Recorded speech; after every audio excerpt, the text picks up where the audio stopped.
Do you want to grow your brand, help the public, or just see your smiling face on TV? Well, being an expert on TV news is easier than you think. Dr. Leah Croll is an assistant professor of neurology at the SUNY Downstate Health Sciences University and an attending neurologist at Maimonides Medical Center in Brooklyn. She's a medical journalist. She has covered a broad range of health and neuroscience stories. She's an alumnus of the ABC News Medical Unit and a frequent guest medical expert for multiple media outlets. She's appeared on the BBC, Good Morning America, GMA3, ABC News Live, NBC News, and more. And she'll teach us the how and why. You're listening to Succeed in Medicine, the show for practicing physicians who want to master the parts of their career and life that med school never prepared us for. From interpersonal skills to career navigation to the essential information every physician needs. I'm Dr. Bradley Block, and in every episode, we bring you brass tacks advice and immediately applicable insights from world-class experts so you can feel prepared wherever your MD takes you and build a life in medicine that's sustainable, rewarding, and actually worth all those years of sacrifice. Dr. Leah Croll, thank you so much for being on the podcast. Thanks for having me. I'm so excited to be here. So let's dive right into it. So my first question, why would a physician even want to be on TV? Like, what are the advantages, right? Because you're an academic neurologist, right, at SUNY Downstate. And so you've got your career, you've got your academic career, you've got your teaching responsibilities, you've got your patient care, you've got a ton on your plate. And yet you've decided to pursue these other opportunities. And so my big question is why? Why would you do that? I get this question all the time because it's added liability, it's added responsibility, it's more time, right? And I don't have a perfectly graceful answer for you, but I do have a very honest answer for you. And I basically think about it in two ways. I have one deep reason for why doctors should want to do this and one more shallow reason. And the deep reason is that we are in this age of misinformation, right? There's no ifs, ands, or buts about it. Every single day, the problem is getting worse. This media landscape is changing so quickly. No one is keeping up with it. And certainly our patients and lay people are, I think, really confused about who to turn to and where to turn for trustworthy, reliable medical information.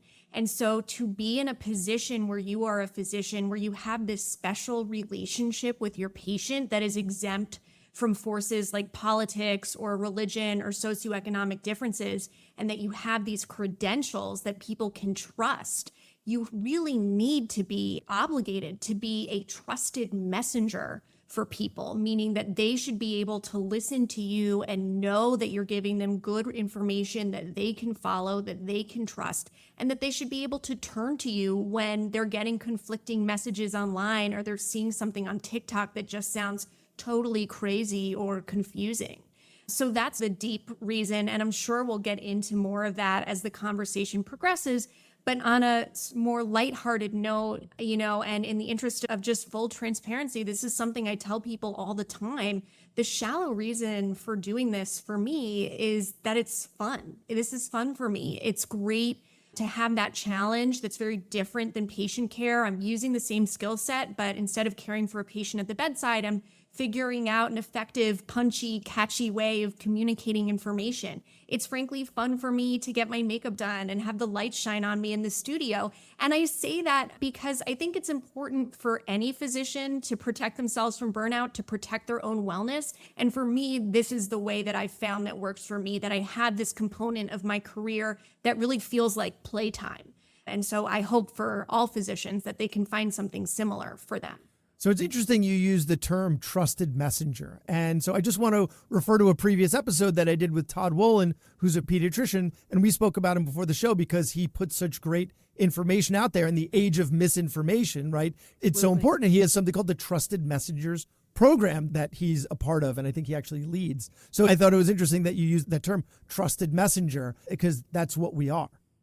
Yeah, and it's a term that's emerging from a new academic field that is the study of information dissemination in the modern world and how social media works and how more and more people are really getting their information and learning, because the reality is most people are not turning on the TV or reading the New York Times to learn what's going on in the world. They're opening up TikTok or Instagram. And so there is this new field that's looking at how do you effectively disseminate information, and certainly becoming a trusted messenger is one very important and meaningful way to do that. And essentially means that you're somebody who people can trust, whether that's because you're knowledgeable, you have credentials to back you up, you have a history of delivering good information, and then that you're a good messenger, that you can package up information and deliver it in a way that's accessible and digestible to people. And frankly, most people can't do that. It's a lot easier said than done. And so I think people are really starved for good, trusted health information messengers.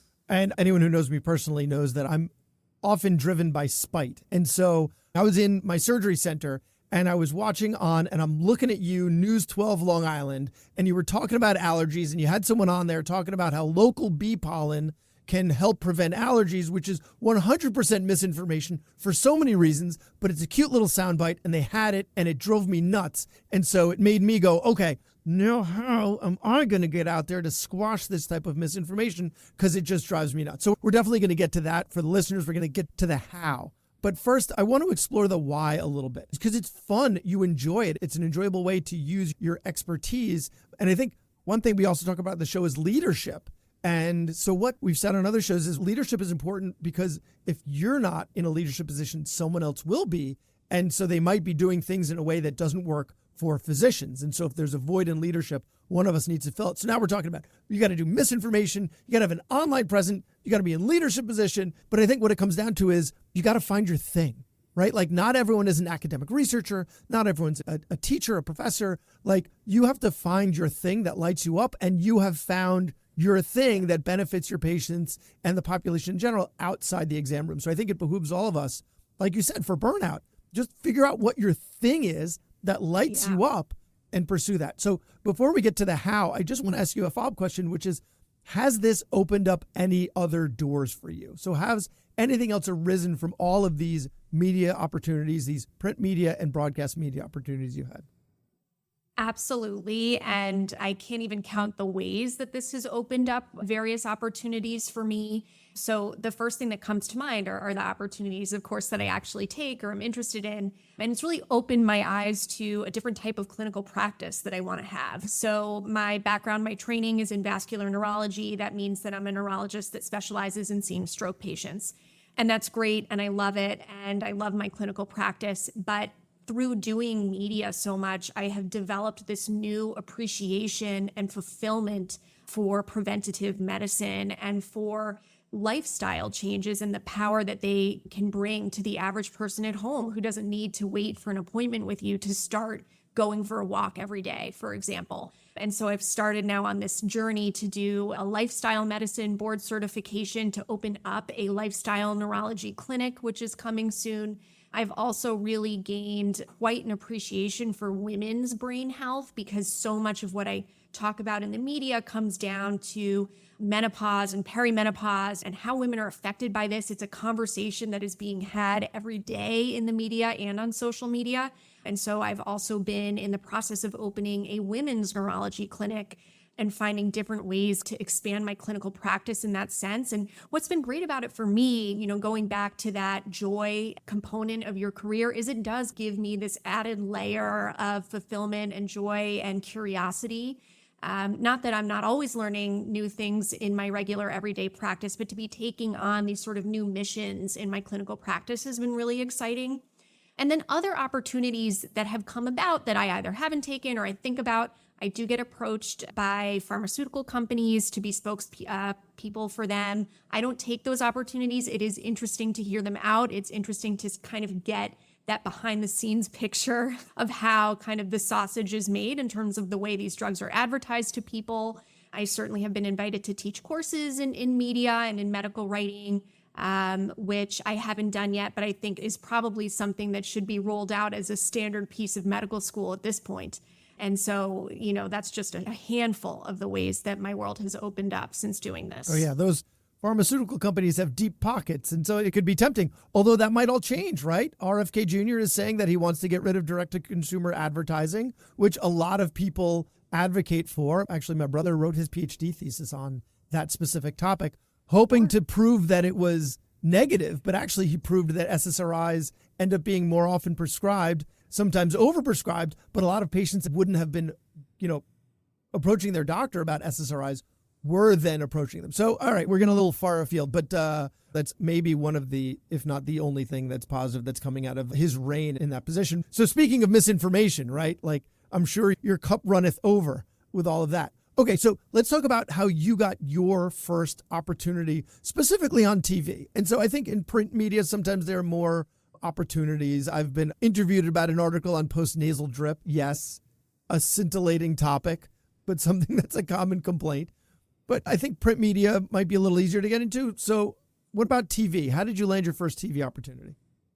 Yeah, so basically 2 ways. Number one, when I was still in residency, I knew I had this interest in medical communication. And so I did a rotation at ABC News. I believe NBC and CNN also offer similar rotations, but they actually allow doctors in training to come on for a month or two and be essentially an intern in their medical unit and kind of learn the basics of medical journalism there. And I loved my time at ABC News and maintained relationships. And I did that internship at also a very opportune time. It was 2020. Talk about cups runneth over. Yeah. I mean, they could not keep up with the amount of medical news that had to get out there. And so I really had a number of opportunities as a resident. And then when I finished training, I went back to ABC and I said, listen, I'm board certified now. Take me on. I want to do this. And they gave me that first shot. It was literally a 5-second clip on Good Morning America. It was terrible. My lighting was awful. I could not have looked worse. I was not looking at the camera. It was awful. But it was good enough that they let me have another try. And I was better every time they gave me another try until I now have developed this relationship where they can rely on me. They know they can put me on camera. I'm not going to say anything crazy. I'm not going to be irresponsible. I'm not going to embarrass them. They know that they can count on me to deliver the news in a safe, responsible way that looks good, that sounds good, that's in keeping with their brand. So that's one way, just working on that relationship with ABC. The other thing is that when I did start my first attending job, I went to the PR department of my hospital. So I was at Temple University. That was where my first job was. I had an amazing experience there, by the way, just as a plug. Great place to work. And I went to their PR department and I made my intentions known. I said, yes, I'm here to be a doctor and to teach, but I also want to do this journalism thing. And if there's any opportunities, please send them my way. And they were happy to amplify my efforts. So essentially, anytime a request came in for them to put a neurologist on the news, they always gave it right to me. And also they helped me with their contacts reach out to various people. So their contacts were mostly in the Philadelphia media scene. And I was able to get appearances on various local Philadelphia news networks. And the reality is, like anything else, the more you do something, the higher your odds of being seen. And then next thing you know, someone in Europe at the BBC is calling me to be on their show, or someone in Japan is calling me to be on their show. So it really just sort of snowballs from those first baby steps. Okay, so that was going to be my next question, which is there a critical mass after which you don't have to continue trying to put yourself out there? It happens organically because they see you out there. Yeah, I would say there's a critical mass. I don't know that I have an exact number, but what I would say is a handful of appearances on various major outlets. So like a handful of appearances on ABC, a handful on NBC, a handful on the BBC have all added up. And the reason that I say that is because journalism is just as fast-paced as medicine. Culturally, it's actually very two similar industries in terms of the urgency and the time and the pressure that the workers are under. And so what happens is people follow the path of least resistance, meaning if they saw you on Good Morning America and now they want to do the same story on their channel, they're just going to call you because they just saw you. Yeah. And if CBS used me for one story and they liked me, well, the next time they need a neurologist, the easiest thing for them to do is look back in the Rolodex and say, wait, who was that neurologist we used last time? And just give me a call. So once you get your foot in the door, if you do a good job, they're going to keep coming back to you because it's just the easy thing for them to do, as opposed to having to find new people over and over again.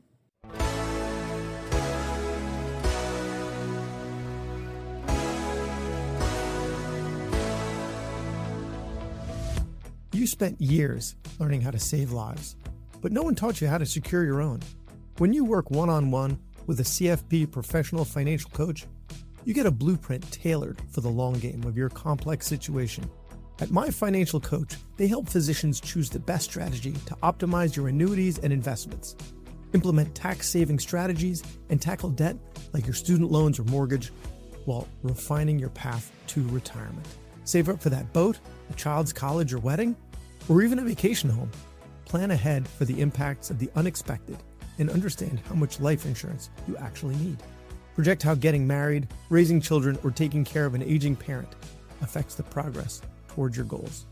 Advice-only financial planning through a fixed monthly subscription, not commissions, to keep planning unbiased and in your best interest. A financial plan isn't just about your money, it's about your future. Visit myfinancialcoach.com/physician's guide to doctoring to meet with a financial coach and find out if concierge financial planning is right for you. Again, myfinancialcoach.com/physician's guide to doctoring.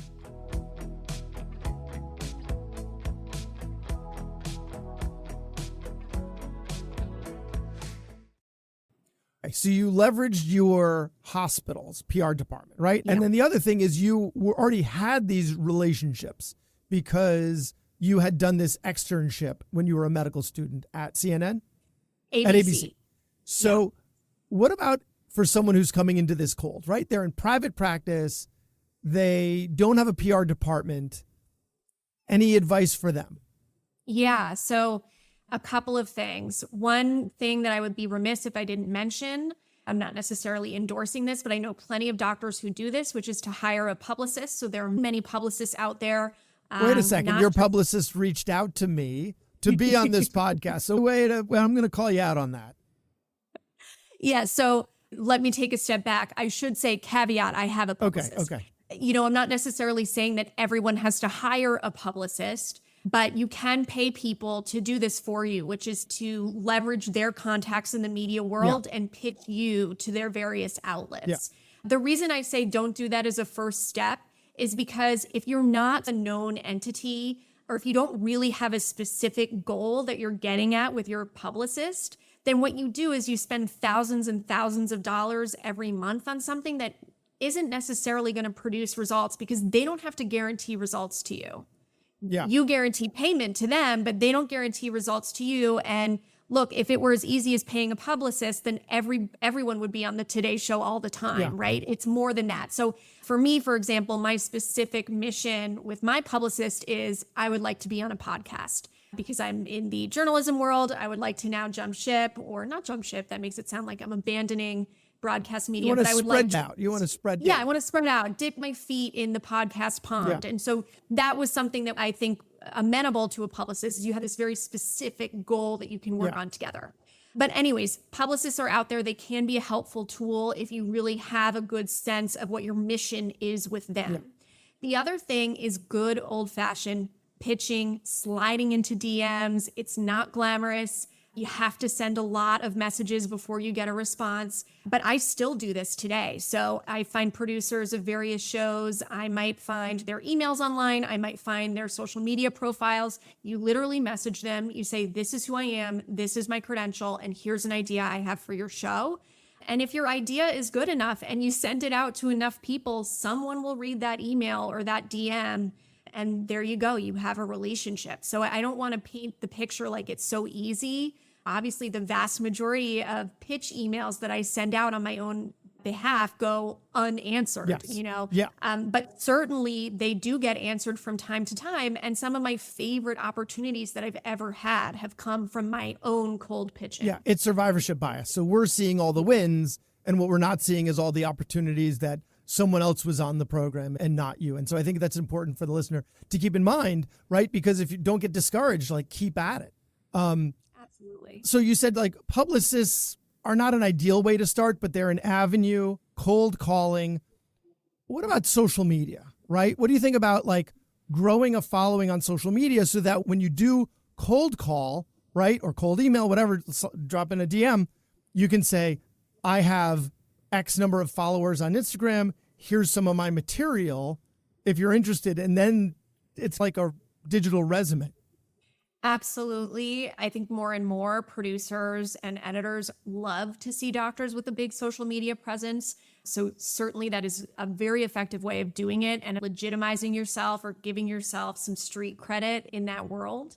The only thing I will say is there is this tendency within the traditional journalism world to be averse or afraid of anyone who has worked with a brand or gotten paid by an outside company before. Yeah. So if you are an influencer and you're making significant money from being a medical influencer, they may not love that because for them that conflicts with journalistic integrity. Now, I do think, by the way, times are changing. I'm seeing that evolve. And frankly, I do see doctors that have paid influencer type social media presences and then are still able to do the traditional media thing. So it's not impossible. It just might be a hurdle or something that you have to discuss with producers when they consider you. Makes sense. Makes sense. Have there been any unforeseen downsides to this, right? Because you're putting your face out there, you're being broadcast nationally,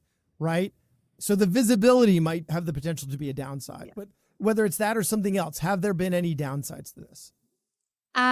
Yes. So the first thing I'll say is that safety is always a concern when you're putting yourself out there. So certainly if you are going to be on the news, you want to be very careful to make sure that none of your personal information is available online. Of course, your professional information will always be available online. So I have had a couple of instances here and there of being contacted at my hospital by people that made me uncomfortable. Really? Yes. So being prepared and knowing how to deal with that, I think is important. And for me at my hospital, thank God I had a really involved security department and a lot of concern and help from the administrators in my department. And so my safety certainly never felt at risk, but I could easily see that snowballing in a situation where you're not prepared, where you don't give your administrators a heads up that you're putting yourself out there. They should probably know in advance, let their security department know if you're putting yourself out there. Other sort of unforeseen complications. So this has really only happened once or twice, but I should probably mention it. Most of the time, my patients love seeing me on TV. I think they take a lot of pride in it, and it makes me feel very warm and fuzzy to be on the receiving end of that pride. Yeah. But a couple of times it's been confusing for them.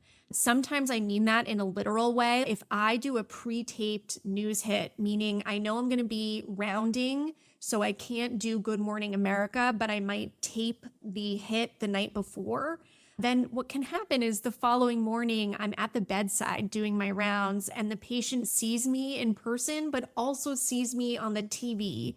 And that can be really disorienting for someone who's maybe older, Oh, God, who maybe yeah. has hospital delirium, has a brain injury. That's only happened once or twice, but have had some bad reactions there. You got to just make sure And- the TV's off when you walk in, right? Yeah. Or Yeah. it's Now I or do it's on a let channel that you're not on, right? do let the nurses know, please change the channel. If I know I'm going to be on, it's disorienting. And I understand why that might be the case for certain patients. Absolutely. So, one of the things that we have to do as physicians is we have to communicate in succinct ways, complicated information, while balancing the patient's psychosocial situation and figuring out their diagnosis and management, right? Like we have to do all of that in a short period of time. And I think that's similar to in the media, right? Like clarity and brevity, because you want to make sure that the sound, if they don't take the whole segment, right, they might just take a portion of it and they might not take the portion that you think is the right one. And so what advice would you have for someone who's going into this to make sure that you're delivering the message that will make the cut in the most succinct way? Yeah. This is advice that comes from having been burned so many times because it's just what you say. Sometimes you might tape an interview for 30 minutes and they end up using 10 seconds of that interview. Or you have a live segment, you're in the studio, and they tell you it's 2.5 minutes. That's your whole segment. Now, in live television, that's an eternity. But for us as physicians, that's barely any time to get the appropriate education across. And so you may not be asked the questions that you were hoping to be asked. And so one way to deal with that is to be proactive. So typically, anytime I do an interview, whether it's live, whether it's pre-taped, whether it's in print or on television, I always tell the journalist, the producer, whoever I'm dealing with, this is what I think the main take-home message should be for the viewer, for the audience, for the reader.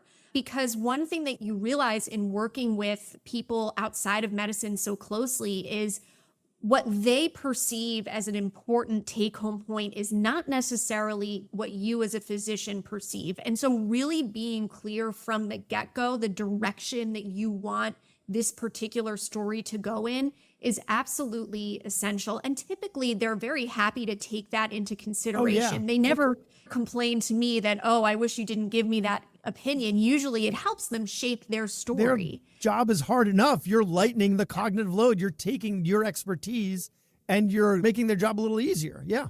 Absolutely. And then the other thing, and this is not really proactive, it's more reactive, is if in the moment I feel like I'm not getting what I want across, or I'm not being given the opportunities to speak that I was hoping for, what I'll do is sometimes you have to ask your own questions. And now that I say this, when you're watching news, you're going to notice experts, not just medical experts, legal experts all the time do this. An anchor will ask a question and they might completely disregard that question. They might say, oh, you know what, anchor, that's interesting. Let me first talk about this other thing that I would prefer to talk about. Yeah. And that's something that you should feel empowered to do as the physician, because at the end of the day, you are there for your expertise and they are grateful for your expertise. So they're not going to be upset by that. And similarly, if it's a print interview or a pre-taped segment for television, I will often stop in the middle of the interview if I know it's not live, and I'll say, look, I feel like I'm really not getting at what I wanted to get at, and I'm worried about the direction this interview is going in. And you don't have to deliver it in such a harsh way. Yeah. You're not slapping anyone on the wrist. You're just legitimately saying, I want to work with you to make this story hit home, to make it a good story, a story that gives really useful, actionable information to your target audience. So let's figure out how we can get there, because right now this isn't it. So that's where you are playing puppet master, right? Like you are manipulating things so that you can get the information that you think is important out there. But at the same time, you have limited time, just like during our visit. So I'm hoping that what you can give us is a little advice that you've taken into your broadcast world that we can take into patient visits, right? Because the bottom line is we need to be able to balance the complexity of medical information with accessibility without going into oversimplification. So how do you walk that line? Every day I am figuring out how to do this better and better. And I take missteps all the time. Just as physicians, we take missteps at the bedside all the time with this, right? So, I would say having a clear plan anytime that I'm going to do an interview, whether it's live or not live, I always practice, whether it's in my head or I'm speaking to myself like a crazy person in front of the mirror, or I'm talking it out with the people in my life or my colleagues or whoever that are willing to listen to me, really mapping out, okay, here are some things I want to say. And am I getting it across in 10 seconds, 30 seconds? Because whatever you're doing, you need a soundbite. You need a 10, 15, 20-second soundbite. So really kind of planning for that in advance, I would say, is the best advice I could give. Because when you go it's not that you're underprepared. You're obviously going into an interview because you're an expert in the subject matter. Yeah. But if you go without having that plan of attack, you will ramble and you will talk and talk and talk, and you will not hit that soundbite that you need to hit. Yeah. And the reality is, like everyone, physicians are no exemption. The attention span is getting shorter and shorter and shorter. So even if you have 2 minutes for a live interview on television, people are listening to 10 seconds, probably the first 10 seconds of what you're going to say. So you really want to think about those seconds so carefully. If there's just one thing you could tell someone in that conversation. So start with that soundbite and then you can elaborate on it. Then that additional stuff might make its way in and might not make its way in. And they might cut the soundbite out and put something else in. Who knows? But that's as much control as you can give in this situation. Exactly. So you said, you're being interviewed on something that you're expert in. But sometimes they turn to you with things that are not vascular neurology, right? You're talking about things that are not in your subspecialty per se. And when that's the case, and I'm going to question stack, which is a no-no for podcasters. You should ask one question at a time, but I'm going to do it because it's our last question. Where do you turn to for reliable information, right? We were speaking earlier about all of the misinformation. So where do you turn to for reliable information? And then how do you decide where to draw the line on what you feel comfortable discussing versus something that you might turn down? Yeah. So this is something that we talk about all the time in my world in terms of physicians that are involved in this medical journalism world. Obviously, I'm a vascular neurologist, but I'm often interviewed on other topics in neurology, like headaches, like dementia. And I'm often interviewed on topics that have nothing to do with neurology. And so you really have to be your own barometer of what you're comfortable with. Now, if I am asked something about headaches or dementia, I feel pretty prepared to talk about that because through my journalism work, I've really kept up to date with a lot of the research and news and the latest and greatest in those fields. Now, if I'm asked about, say, an ENT topic, for example, I don't think I'd know where to begin. So really, my choices would be either tell the journalist who's approaching me, I just am not the right person, or say, you know what, let me speak to an expert and see if this is something I'm going to be able to master in time for the story that you need to get out. Yeah. So there have been times where I've been able to phone a friend and, have them direct me to resources that I can study, that I can use to prepare. And if that feels comfortable for me, I'll do it. There have been times I've phoned a friend and really come to understand this topic is way over my head, and there's just no way that I can be the person to deliver this information reliably. And you go back and you say you just can't do it. So it's really a matter of knowing what you don't know and knowing what's possible for you to learn in a short amount of time. Fantastic. So if people want to learn more from you about, if they're interested, they want to find you online with your online presence, right? You're growing it with your podcast interviews. Where do they find you? Find me at Dr. Leah Croll on Instagram, at Dr. Leah Croll on TikTok, and at Dr. Leah Croll on Substack. My Substack newsletter is called The Dose. Amazing. Well, Dr. Leah Croll, thank you for all you do for your patients and all you do for the population for getting good information out there. And thank you for your time.